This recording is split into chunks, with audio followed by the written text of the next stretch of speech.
జగన్ చెప్పిన మాటలను ఇచ్చిన వాగ్దానాలను నమ్మి ప్రజలు మోసపోయారని రాష్ట్ర టీడీపీ అధ్యక్షులు అచ్చెన్నాయుడు అన్నారు.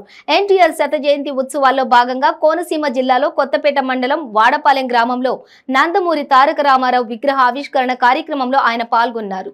రాష్ట్ర టీడీపీ ఉపాధ్యక్షులు, కొత్తపేట నియోజకవర్గం టీడీపీ ఇన్ఛార్జి బండారు సత్యానందరావు ఆధ్వర్యంలో ఆయన అధ్యక్షతన ఈ సమావేశం జరిగింది.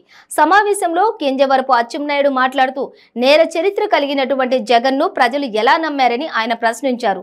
11 కేసుల్లో ముద్దాయిగా ఉండి 16 నెలలు జైలు శిక్ష అనుభవించి వచ్చిన వ్యక్తి కల్లబొల్లి మాటలతో ప్రజలను తప్పుదోవ పట్టించారని ఆయన విమర్శించారు. ఆశతో ప్రజలు నమ్మి ఓటు వేయటం వలన ఈ రాష్ట్రానికి తీరని అన్యాయం జరిగిందని ఆయన అన్నారు. చంద్రబాబు నాయకత్వం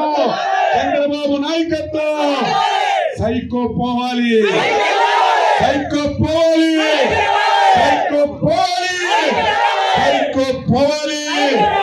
జై హింద్. సాధ్యం కానటువంటి హామీలిచ్చి ప్రజల్లో చెయ్యనటువంటి నేరాలు చేసి సింపతితో అధికారంలోకి వచ్చాడు.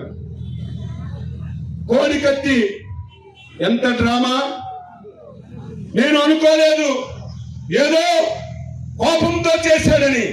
కానీ కోడికత్తి డ్రామా కూడా ఆయనే రచించుకొని ఆయనే దాడి చేయించుకొని మన మీద నెట్టి ఎలక్షన్లలో లబ్ధి పొందాడు.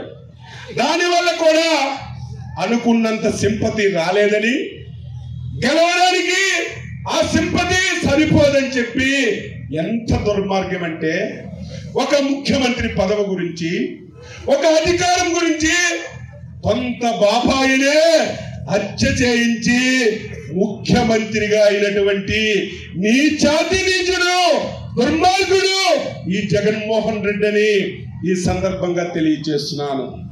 పోనీ 151 స్థానాలతో ముఖ్యమంత్రి అయ్యాడు. ఎవరికి అంత మెజార్టీ రాలేదు.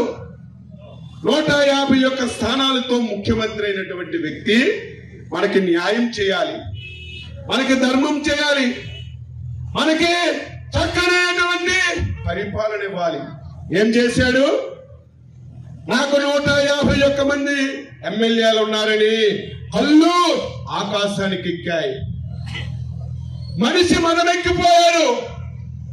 ఈ రాష్ట్రంలో ఇంకొక 30 సంవత్సరాలు నేనే ముఖ్యమంత్రిగా ఉండాలి, నా రాజకీయ పార్టీ ఈ రాష్ట్రంలో ఉండాలి, తెలుగుదేశం పార్టీ నామరూపాలు లేకుండా చేయాలని మనందరికీ ఎన్ని ఇబ్బందులు పెట్టాడు.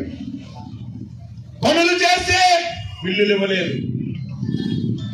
ఈ ప్రభుత్వం మీద వ్యతిరేకంగా మాట్లాడితే కేసులు పెట్టాడు. పార్టీ మారకపోతే జైల్లో పెట్టాడు. దేనికైనా మనం లొంగామా? ఎవరిమైనా లొంగామా? నేను చాలాసార్లు చెప్పాను, జగన్మోహన్ రెడ్డి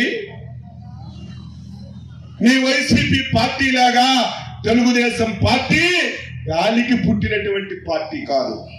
తెలుగుదేశం పార్టీ విశ్వవిఖ్యాత నట సార్వభౌముడు నందమూరి తారక రామారావు పెట్టిన పార్టీ, ప్రజల గుండెల్లో పుట్టినటువంటి పార్టీ, కార్మికుడు స్వేదంలో నుంచినటువంటి పార్టీ. ఈ పార్టీని నువ్వు గాని